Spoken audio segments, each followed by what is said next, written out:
Assalamualaikum warahmatullahi wabarakatuh. Hello everyone. Perkenalkan, nama saya Faradlain Teding dengan stambuk A121200016 dari program studi pendidikan bahasa Inggris. Video kali ini dibuat sebagai pengganti mid semester mata kuliah kajian lingkungan hidup, di mana Bapak Syamsuriwal SPD MPD sebagai dosen pengampuhnya. Jadi langsung saja di slide pertama, as you can see, ada pengertian kajian lingkungan hidup. Kajian lingkungan hidup adalah kajian yang dilakukan dalam pengelolaan lahan dan hutan. Lingkungan hidup sebagai kesatuan ruang dengan semua benda, daya, keadaan makhluk hidup termasuk manusia dan perilakunya mempengaruhi alam itu sendiri. Dalam ilmu ekologi, alam dilihat sebagai jalinan sistem kehidupan yang saling terkait satu sama lainnya. Artinya setiap makhluk hidup berada dalam suatu proses penyesuaian diri dalam sistem kehidupan yang dipengaruhi oleh asas-asas dalam kelangsungan kehidupan ekologi tersebut. Topik yang kedua yaitu konsep lingkungan hidup. Lingkungan hidup adalah segala sesuatu yang ada di sekitar manusia dan berhubungan timbal balik. Lingkungan hidup adalah sistem yang merupakan kesatuan ruang antara makhluk hidup dan komponen abiotik lainnya. Interaksi antar lingkungan alamiah dan sekitarnya membentuk sistem ekologi atau ekosistem, karena lingkungan memegang peranan sebagai habitat bagi kehidupan makhluk hidup di muka bumi. Slide selanjutnya yaitu norma-norma lingkungan hidup. Norma adalah kaidah yang menjadi sebuah petunjuk, pedoman untuk seseorang dalam bertindak atau tidak, serta bertingkah laku dalam kehidupan di lingkungan masyarakat.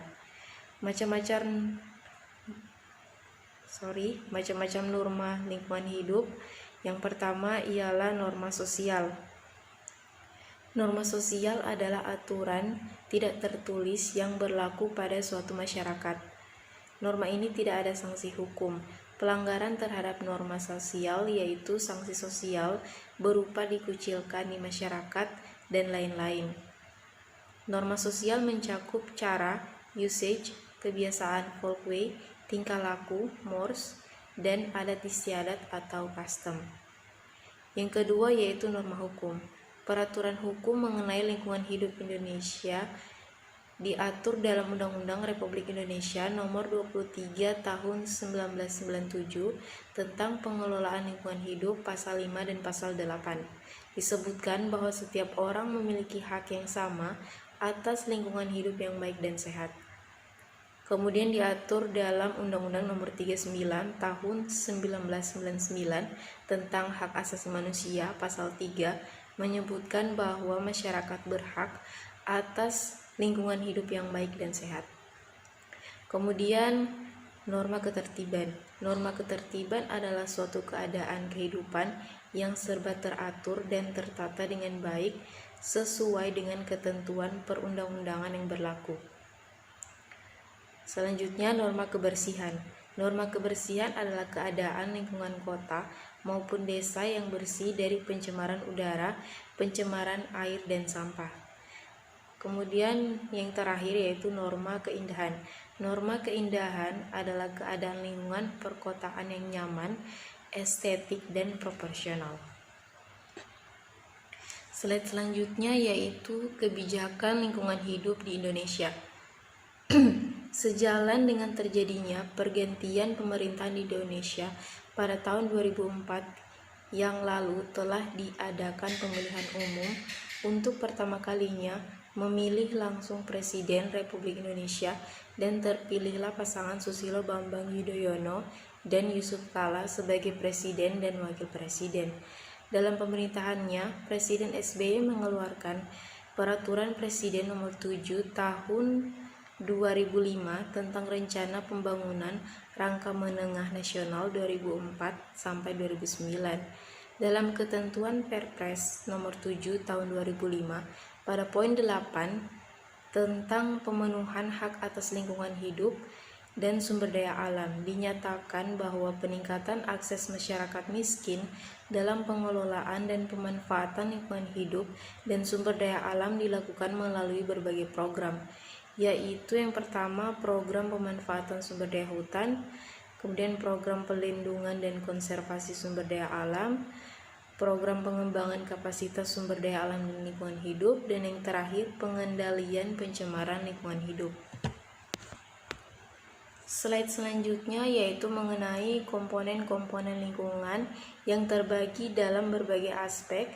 Aspek yang pertama yaitu aspek fisik kimia yang terdiri dari beberapa subkomponen yaitu iklim, kualitas udara dan kebisingan, hidrologi, tanah. Kemudian aspek biologi. Komponen lingkungan biologis yang juga disebut dengan istilah lingkungan biotik merupakan semua makhluk hidup yang berada di sekeliling manusia. Kemudian yaitu aspek sosial ekonomi. Aspek ini terkait dengan pengaruh pembangunan infrastruktur bidang cipta karya kepada masyarakat pada taraf perencanaan, pembangunan maupun pasca pembangunan atau pengelolaan. Kemudian aspek sosial budaya.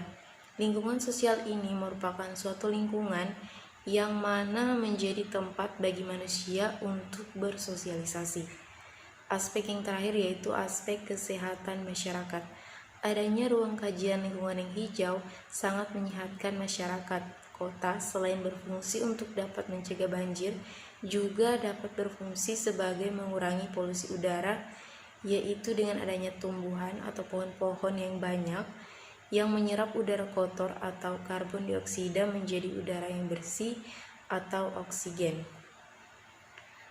Slide selanjutnya yaitu tentang jenis-jenis lingkungan hidup yang terbagi menjadi dua. Yang pertama, lingkungan hidup alami. Lingkungan hidup alami adalah lingkungan yang terdiri atas unsur abiotik, unsur biotik, organisme kecil, dan segala kondisi yang bekerja secara dinamis tanpa ada campur tangan manusia.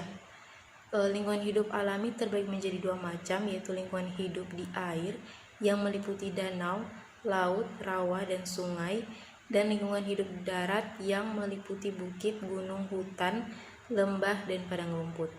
Kemudian lingkungan hidup buatan. Lingkungan hidup buatan adalah lingkungan yang sengaja dibentuk oleh manusia untuk memenuhi kebutuhan hidup. Contoh lingkungan hidup buatan manusia adalah jalan, perkampungan, kawasan industri, sekolah, dan taman. Topik selanjutnya yaitu prinsip-prinsip dasar ilmu lingkungan yang terbagi menjadi beberapa. Yang pertama yaitu konservasi energi. Semua energi yang memasuki sebuah organisme, populasi, atau ekosistem dapat dianggap sebagai energi yang tersimpan atau terlepaskan. Kemudian yang kedua, pengubahan energi. Setiap perubahan energi yang terjadi tidak akan terjadi tepat 100%, melainkan akan selalu ada energi yang kurang bermanfaat, meskipun energi tidak akan pernah hilang. Yang ketiga yaitu sumber daya. Materi, energi, ruang, waktu, dan keanekaragaman adalah kategori sumber alam. Ruang memisahkan suatu populasi dari bahan makanannya, sehingga akan menentukan perkembangan populasi organisme tersebut. Yang keempat yaitu penjenuhan.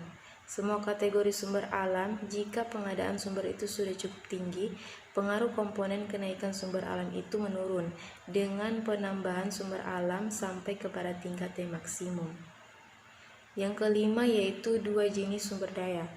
Ada dua jenis sumber daya alam, yaitu sumber daya alam yang pengadaannya dapat merangsang penggunaan seterusnya, dan ada pula sumber daya alam yang tidak mempunyai daya rangsang penggunaan lebih lanjut. Yang keenam yaitu persaingan individu dan spesies. Individu dan spesies yang mempunyai lebih banyak keturunan daripada saingannya cenderung berhasil mengalahkan saingannya itu. Yang ketujuh yaitu kemantapan keanekaragaman. Kemantapan keanekaragaman suatu komunitas lebih tinggi di alam lingkungan yang mudah diramal. Yang kedelapan yaitu habitat. Sebuah habitat atau lingkungan hidup itu dapat jenuh atau tidak oleh keanekaragaman takson. Yang terakhir yaitu adaptasi. Kesempurnaan adaptasi suatu sifat atau tabiat bergantung kepada kepentingan relatif dalam keadaan suatu lingkungan. Slide selanjutnya yaitu sejarah PIP di Indonesia. Sejarah PIP di Indonesia dimulai dari sejarah suatu bangsa, dapat dilihat perkembangan pendidikan yang dienyam oleh rakyatnya. Maju atau tidaknya suatu bangsa juga dapat dilihat dari maju atau tidaknya suatu pendidikan suatu bangsa tersebut. Begitu pula dengan Indonesia yang memiliki sejarah perkembangan pendidikan dari masa klasik hingga masa sekarang yang terus selalu berkembang. Sesuai dengan perkembangan zaman, pendidikan juga selalu berkembang secara dinamis. Namun tidak ada bangsa yang berkembang secara dinamis tanpa ada proses, pergerakan, dan perkembangan pendidikannya. Topik yang terakhir yaitu sejarah PIP di UNTAD. PIP UNTAD ini dicetuskan sejak tahun 1982 dan dibahas dalam serangkaian seminar dan lokal. Namun proses implementasinya masih terbatas pada bidang pendidikan, belum berjalan simultan ke dalam Tridharma PT Kajian Lingkungan Hidup, masih dalam tatanan konsep tertulis dan belum jelas. Dari manajemen terjadi masa inkubasi yang panjang dari lahirnya ide-ide dan gagasan PIP sampai dengan tampil atau munculnya program aksi implementasi PIP.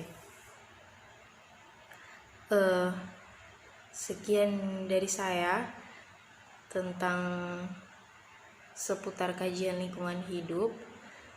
Lebih dan kurangnya saya mohon maaf. Wassalamualaikum warahmatullahi wabarakatuh, and thank you for watching.